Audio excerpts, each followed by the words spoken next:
Hello and welcome to the Environmental Democracy Index training and webinar.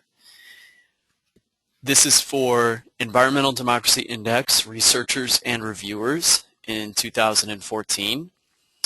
From this training, you should have a better understanding of the Environmental Democracy Index, how it works, what makes it different, and the expectations of you as a participant, as a researcher or reviewer in this index.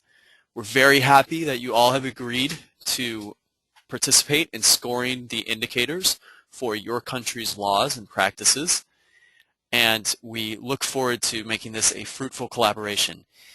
The point of this webinar is to help you better understand the indicators that you will be scoring and to explain the methods behind the index and to introduce you to the Indaba platform, which is the online web-based platform that you will be using to score the indicators.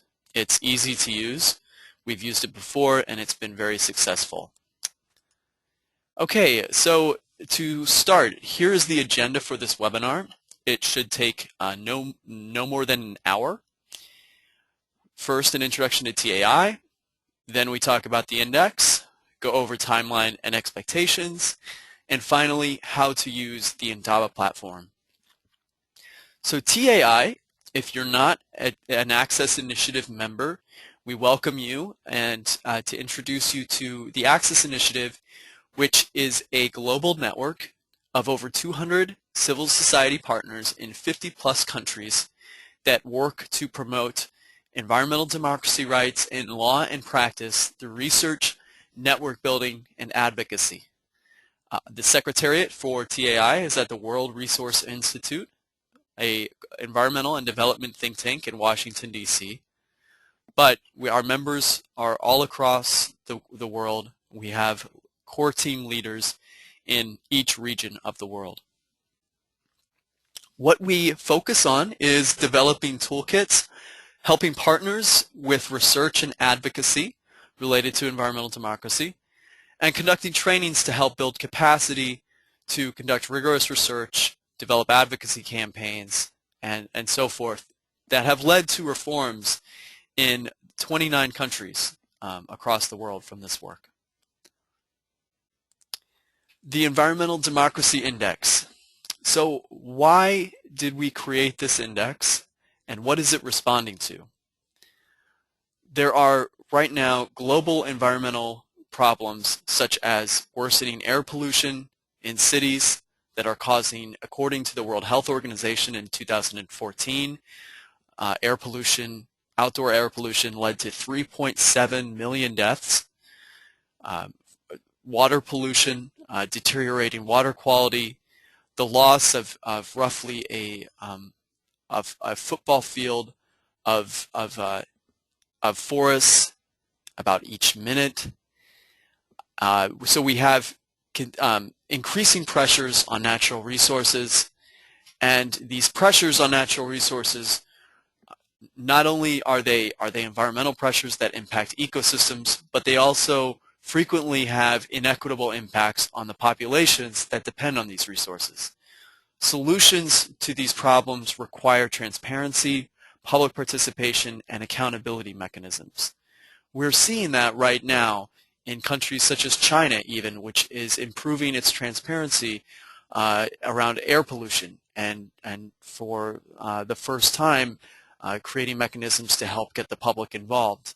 And in many other countries over the past 10 years. There's been a rapid increase in the number of laws that promote access to information in the past 10 years. But the creation of a law does not necessarily mean that these rights are well protected. Laws frequently can be weak or have loopholes or are just not enforced or supported by any implementing regulations or decrees. So we recognize these problems. We've been working on these problems for years. Up to this point, there had not been a global standard on how to implement legislation to promote Principle 10. There is the Aarhus Convention in Europe that was created in 1998, which is a binding convention and has been very effective in improving the laws and practices in the member countries. However, it's never spread outside of Europe. It remains a European convention. Even though it's not limited to European countries, it's in practice never spread outside of Europe. So in 2010, the United Nations Environment Program adopted the Bali Guidelines on Principle 10. Principle 10, of course, is from the Rio Declaration and is known as the Environmental Democracy Principle, where it was stated that the three pillars of environmental democracy and procedural rights are access to environmental information, public participation, and access to justice, and that countries should ensure that these rights are present and protected. The UN has since recognized that these rights are foundational to sustainable development, and in fact, even more recently, that they are human rights that should be protected. So the Bali Guidelines set out 26 guidelines on Principle 10 that detailed how governments should create and implement legislation to protect these rights. And these guidelines unpacked Principle 10 into more specific guidelines that governments could use. However, TAI realized that interested governments and advocates still needed a way to be able to compare their current legal systems against these guidelines of good practice, to be able to understand where their legal systems matched up to the guidelines, where were they doing a good job, and where was there room for improvement. So we recognize the need to benchmark the quality of laws across the world and be able to compare which countries are doing well on which aspects of information and participation and access to justice. And we realize that this has not been done before, that there are many indices on governance that cover different aspects of governance, but there are none on Principle 10 on these procedural rights. And for instance, that there was no way for an audience, for users or advocates to find out what is the state of laws on public participation in environmental decision making around forests or around environmental impact assessments. Which countries have the strongest laws? Currently, there's no way to find that out. So we saw this and recognized that with this new international standard of the Bali Guidelines, there needed to be a way for countries to compare their legal systems to this standard. So we developed over the course of 2012 and 2013, we developed roughly 75 legal indicators to measure the laws under the Bali Guidelines. Specifically, we looked at 23 of the 26 guidelines because 3 of the guidelines are on capacity building and not laws. We pilot tested those indicators in 2013 in 13 countries across 4, maybe 5 continents, and we revised the indicators, and then because of feedback that we received, we developed a discrete and smaller index of indicators on implementation or practice. So the Environmental Democracy Index in 2014 consists of 75 legal indicators that comprehensively evaluate the national laws, and take a smaller snapshot of practice or implementation that is not comprehensive, but rather just gives an idea of some key indicators on how some of these laws are being implemented. And I'm going to switch away and look at the indicators themselves, which you all should have received. If you haven't received these, please feel free to email me, and I will show my email here later in the presentation. This is the Environmental Democracy Index, which is the guide and has all of the indicators. We've made this available to you to use as a reference. However, all of the research will be done on the Indaba platform, which I will explain a little bit later on in this webinar. So first, we want you to understand what the scope of the index is. This is the inaugural Environmental Democracy Index in 2014. We do expect to increase the scope and scale of the index. It will be conducted in 75 countries across the world in 2014. We hope to increase that by 2016 to over 100 countries and to hopefully grow from there. But in 2014, we will be conducting the index using 75 legal indicators, as I mentioned, and 24 indicators on practice. This is the scope of the laws that you will be evaluating as you score the legal indicators. First, I want to highlight that these indicators measure national laws, regulations, and rules that are legally binding. So when we speak about laws, we're also referring to the implementing regulations and any other rules that are legally binding. So depending on the country context, these may include the Constitution and interpretations of the Constitution by competent bodies in your country, the main national freedom of information law, if one exists, if there's a public participation law in some cases, or an access to justice law, or that may include access to administrative justice. These laws may not exist as such, in which case we would expect you to look at relevant provisions within the Constitution, environmental impact assessment, or administrative procedural laws. You will be expected to review the Apex Environmental Management Law. A lot of the rules and provisions are likely to be found there. And then when it comes to sectoral laws, this is an important point. We are asking you to evaluate the sectoral laws concerning pollution control, such as air and water quality laws, environmental impact assessments, terrestrial biodiversity, protected areas and wildlife, and extractive industries and forests. What that does not include are coastal areas, fisheries, marine management, and energy. These have not been included in the 2014 Environmental Democracy Index. The reason for that is because we wanted to make sure that the scope could be competently and reasonably researched within the amount of time that we were providing. So we kept the scope somewhat limited because based on our pilot tests, we have a very good idea of how long it takes to do this legal review. We hope to expand the scope in future indices such as 2016. And then the final point is that we want you to review laws governing the creation of environmental policies.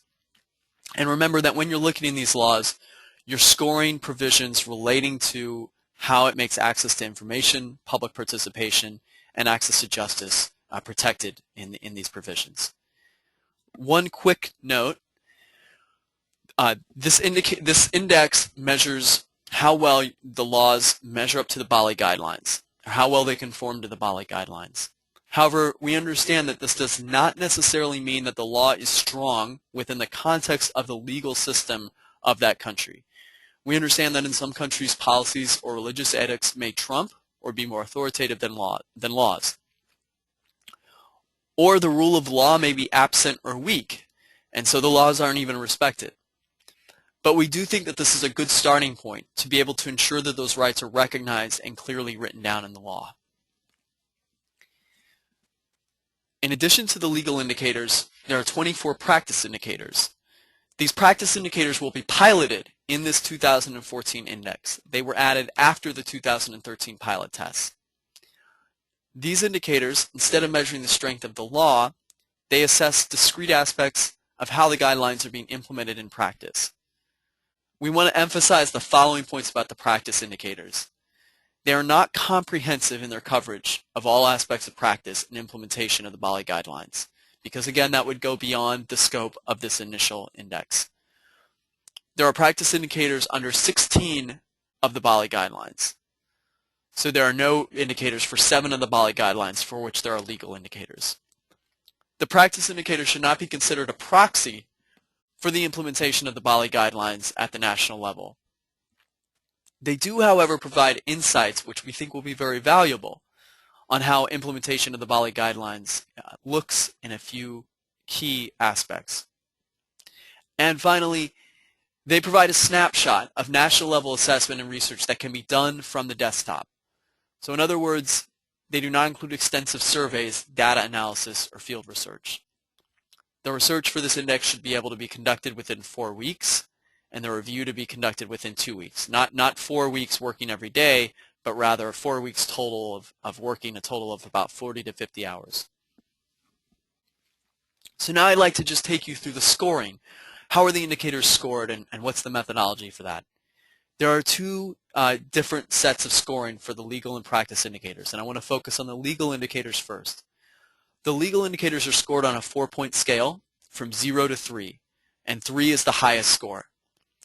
Each choice is guided by specific criteria that are required to merit that score. So we are attempting to limit subjectivity as much as possible, and so we can compare these scores accurately between countries. When you see a 0, that typically means an absence of those conditions in the law. A 3 is the highest level of those conditions. There will be some guidelines where the score of one of the indicators will affect the range of the scores for subsequent indicators.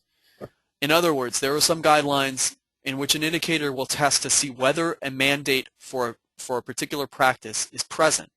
If that mandate is not present, then subsequent indicators that would test the quality of that mandate must be scored 0. And we can see examples of that as well. The scores of the indicators for each guideline are averaged together to produce a score for that guideline. So in other words, if there are 3 indicators for a guideline, those scores of those indicators are averaged, and that produces the guideline score. Each pillar of the Bali guidelines contains a certain number of guidelines. So all the guidelines under that pillar are averaged to produce a pillar score. And then finally, the 3 pillars can be averaged to produce a country score for the country. Just to note that the index uses arithmetic averages, not geometric averaging. So the averages are just simple averages.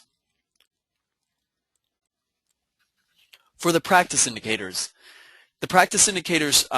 check for evidence of the existence of a good practice that may be required by law. However, every country will respond to the same practice indicators. There may be indicators on practices that are not required by law, but you would still respond to that practice indicator. The scoring for the indicators on practice are a little bit different. There's 3 responses. Those responses are yes, it exists in full, or it's limited, it exists in part, or no, it does not exist at all. We have comment boxes for all of the indicators to help you provide some explanation. At this point, I'd like to just take a look at an indicator and see how exactly this works. So this is the very first indicator under the very first guideline. And the guideline is, this is the guideline. This was the guideline that was adopted by United Nations Environment Program. Any natural or legal person should have affordable, effective, and timely access to environmental information held by public authorities upon request, without having to prove a legal or other interest. So what you should immediately see is that this guideline contains several distinct clauses that are brought into one guideline, one sentence. First, that any natural or legal person should have access. So beyond just citizens, but natural persons. That the access itself should be affordable, that it should be effective, and that it should be timely. Those are all distinct and separate things that we need to test. And that you should not have to prove a legal or other interest. So here are the indicators that we created. The first indicator asks, to what extent does the law mandate access to environmental information to be provided upon request? So to what extent does the law mandate? That is the key word. We were looking for a mandate when we asked that. And not an allowance that information be allowed, but a mandate. Most indicators, rather, have guidance that helps you understand what the indicator is looking for, defines any key terms, and sets any conditions for scoring the indicator. Here you see the scores. The top score is a 3, and this is the criteria that goes with that score. That there's a general law, such as a Freedom of Information law, that provides for access to information upon request. It goes down from there until 0 is the law is silent on access to information. Scrolling down, you see that the next indicator is does the law provide for natural or legal persons access to environmental information? So here it tests to what extent does this law provide access across the country to residents as well as citizens. In many access to information laws, it's only applied to citizens. So we are looking for a broad application. Then we look at affordability, and the top criteria is that it will require it to be free, and so forth. So these are how the indicators are scored. Again, these scores are averaged to produce guideline scores, and all these scores will go on the website that is being created, and which will launch at the end of 2014. This website is one of the reasons that we're really excited about what this index can do. The website will be interactive, it will be an open data platform, and it will have a map that will allow the users to compare country scores all the way from the overall country score all the way down to each indicator score and make comparisons across countries. And then they can go to a country page for each country and look at the data in detail. I'd like to talk briefly about the roles in this project. If you're listening to this webinar, you are either a national researcher or a national reviewer. If you're a researcher, your job is to score all of the indicators for your country. You have the first job. The work cannot get started until you start. So it's very important that you start on time and that you stay within the set amount of time that we've asked you to do the work. So we're very, very happy with all of the wonderful and very talented environmental lawyers from across the world who are participating, 150 lawyers from 75 countries.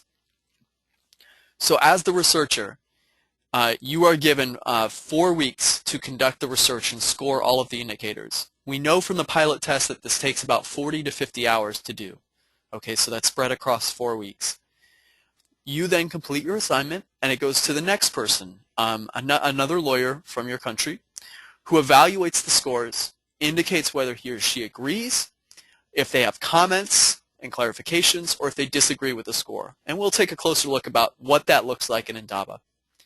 Finally, it goes to TAI, where we give it 2 more stages of review.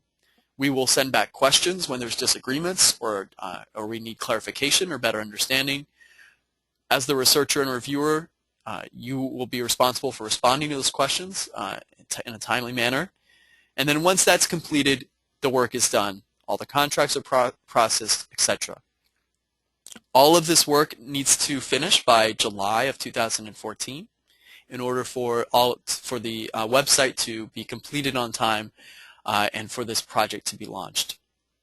We're very excited, as I mentioned, to have you participating, and we would be very happy to hear your ideas about how this index can help improve procedural rights in your country, how it may help support advocacy and governments in expanding these rights.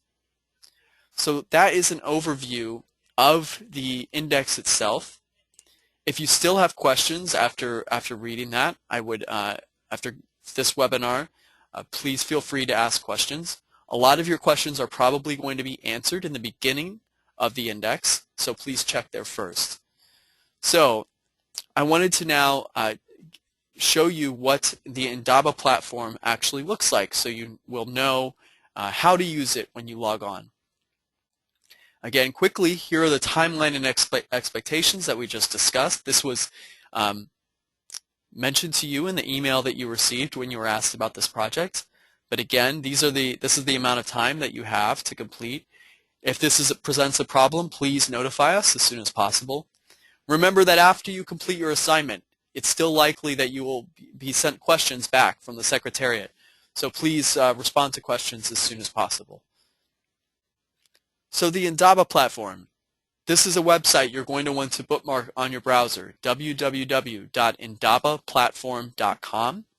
It's developed by Global Integrity, which is an organization that works worldwide to help facilitate research on governance data and has many different organizations that work on governance and transparency and many different issues that use its tools.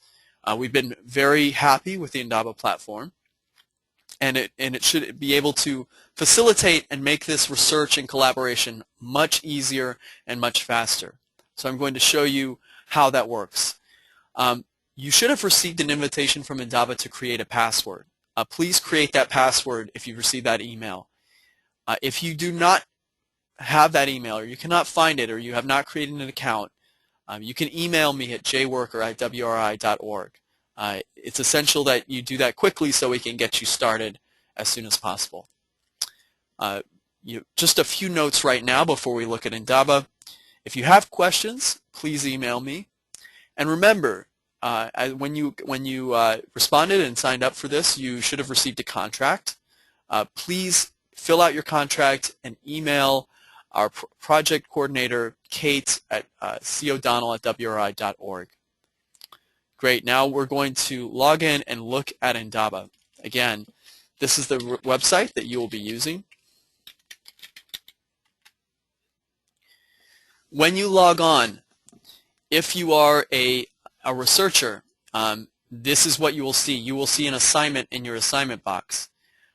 One of the first things you can do is click up here. This will be your name when you log in. I'm going to click here. This is your profile. You can edit your profile. The language was in Spanish. I'm going to change it to English. If you're using this webinar, you should be English speaking. If you're Spanish speaking, we have a Spanish version.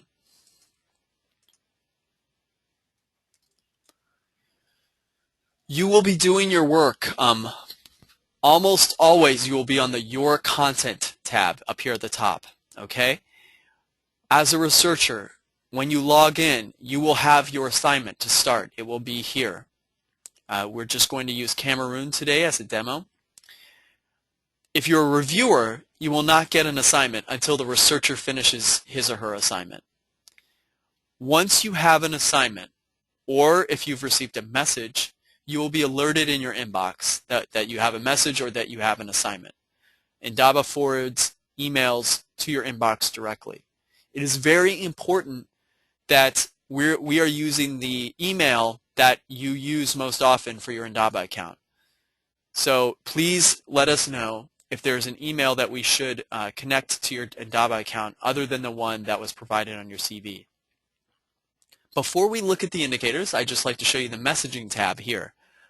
You can use this tab to create messages and send messages to myself or another project manager or your reviewer or researcher. If you need to coordinate with them to figure out when they're going to be finished with the research or the review so you can coordinate your schedule, you can message them here. And it works just like email. There's subject, there's message, and you can send the message. Again, when you receive a message on Indaba, you get an alert in your email account to let you know that you need to log on and read a message.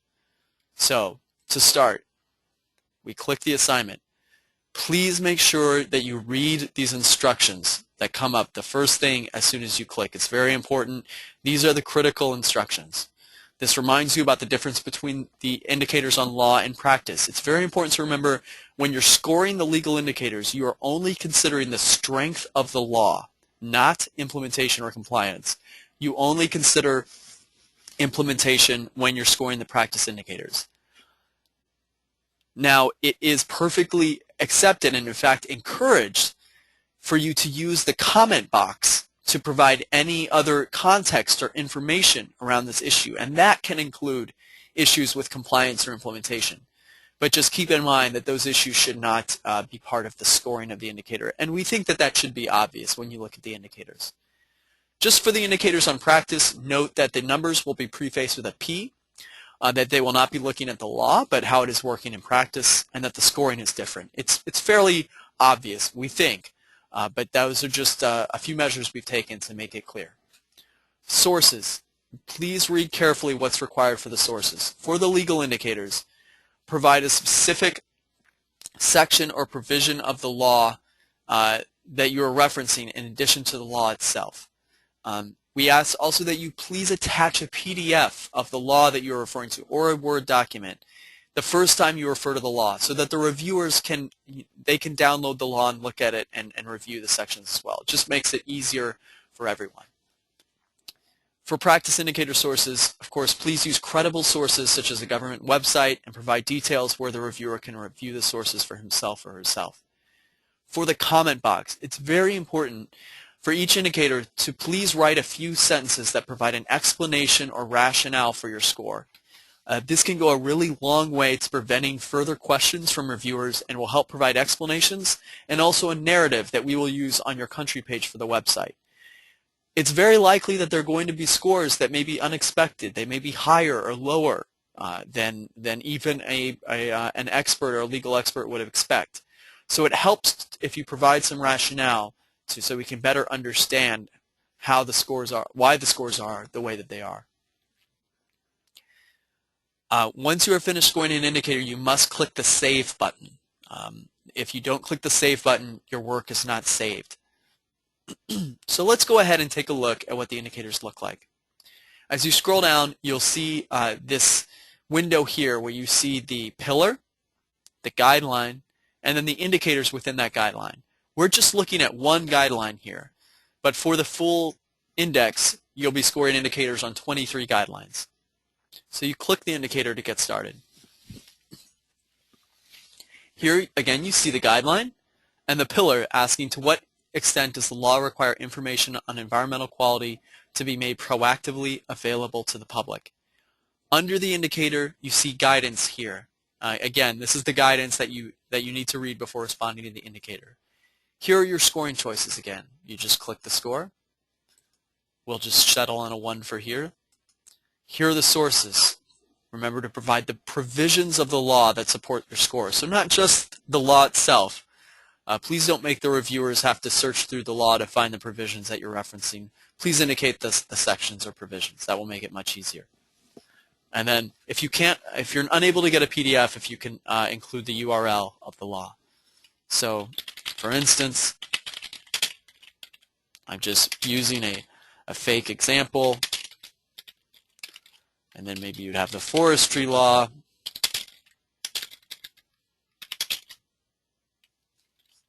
I'm just using examples of how that might look. It may be several more than that. Here's where you attach the law. It's pretty straightforward. And here again, please use the comment box to explain your score, providing any rationale or raising any other issues that you think are important for your audience to know. I just want to emphasize that when the website launches, users of the website will be able to see all of this information and data. They'll be able to see the scores, the sources, and the comments and discussion. So I say it in a joking manner, but please keep it civil. And keep in mind what you think are going to be important context for users to understand when they're seeing these scores. When you're finished, so again, I'm just going to pretend as if I wrote something there. You click Save. You'll get a message saying your changes are saved, and you can click the right arrow and move to the next indicator. So you'll do this for the same thing, scoring the indicator, providing the sources, providing comments as well, attaching any relevant laws, and then hit Save. If you have a comment that you want the reviewers to read, but is not part of the actual indicator score, but maybe perhaps it's a question about how to score that indicator. Maybe you didn't understand it correctly. You can add a comment here.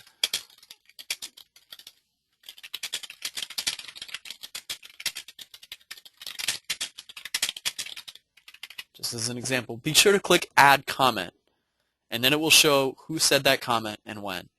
And then we would respond in the same place.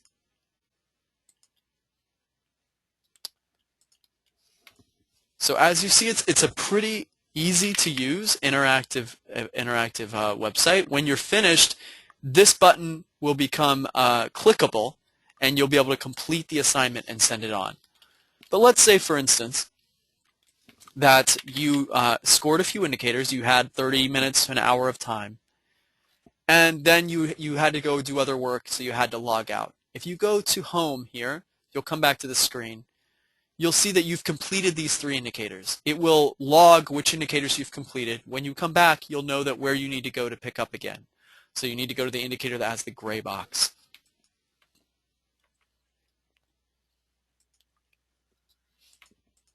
I'm just going to quickly put in some information there just to get through these indicators.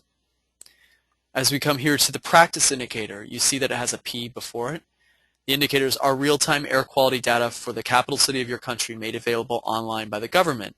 This indicates what kind of data we'd be looking for.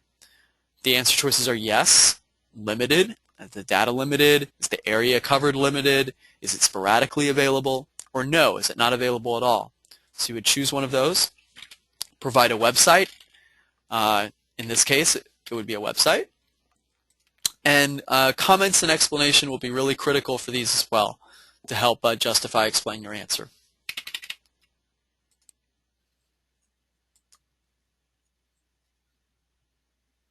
It'd be the same thing in this practice indicator. In the last 2 years, has annual drinking water quality for water resource services in your capital city been proactively provided to consumers either by mail or online? And do these, does the data provided meet the minimum standards established by the regulatory agency?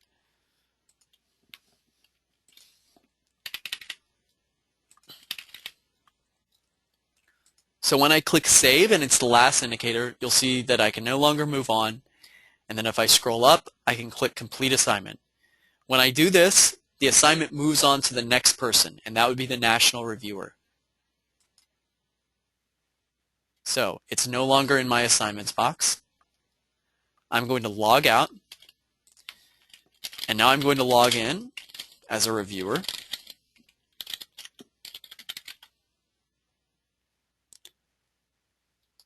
The assignment will move over in just a few seconds, and as it is, I'm going to switch to English.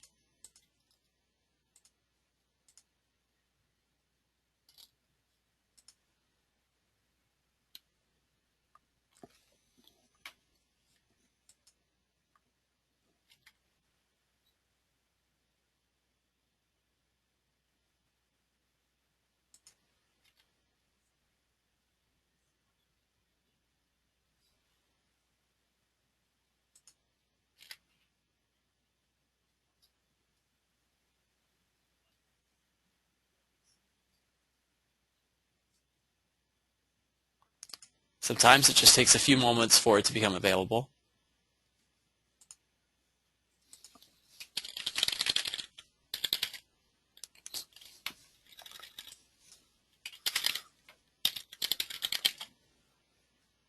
There we go.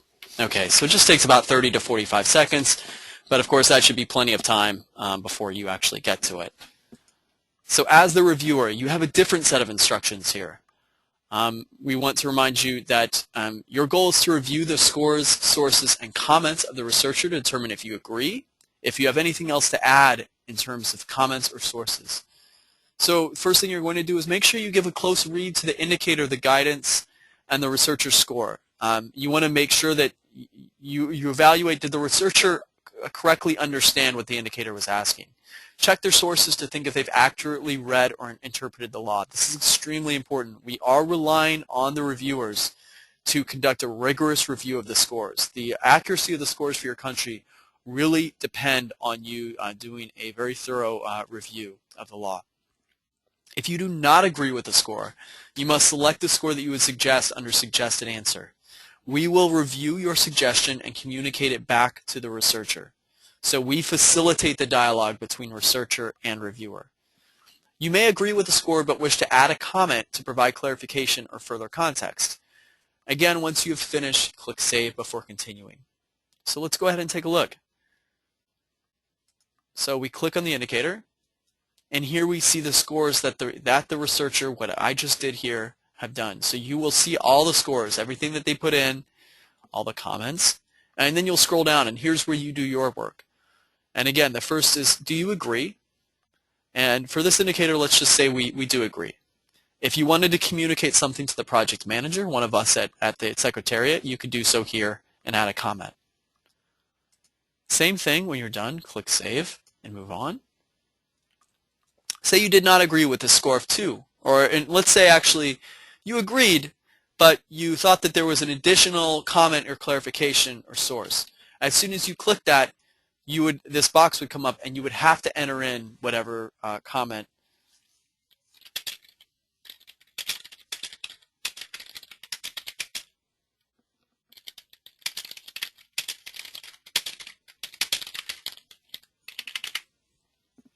or so forth.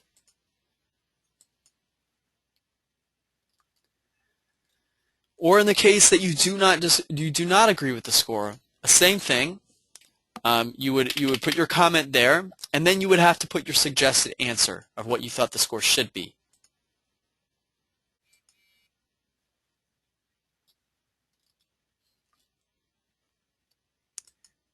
So you will do this for all of the indicators. And again, you know, if you do a review of the score and you do not think you agree, we are counting on you to raise those issues.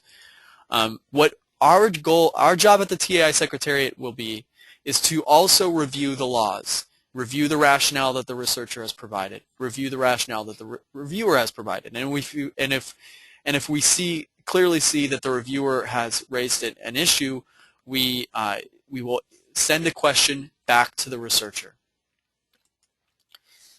If we don't understand what the reviewers review, if we don't understand their point or we need clarification, then we may send a question back to the reviewer. In most cases, we send questions to the researcher. Typically, that's what's required.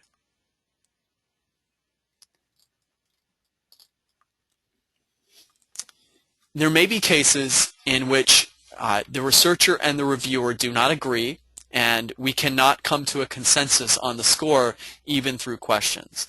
If that's the case, then the TAI Secretariat will arbitrate and determine what should be the correct score based on the evidence provided in the law. So if we see better legal evidence for one score than the other, we can and will adjust the score in that case. However, when we do that, we will always be sure to let you know, and we will do the best that we can to try to work towards a consensus on the score. So that is how you conduct both the research and the review for the index. We ask that as soon as you've done with this training, please email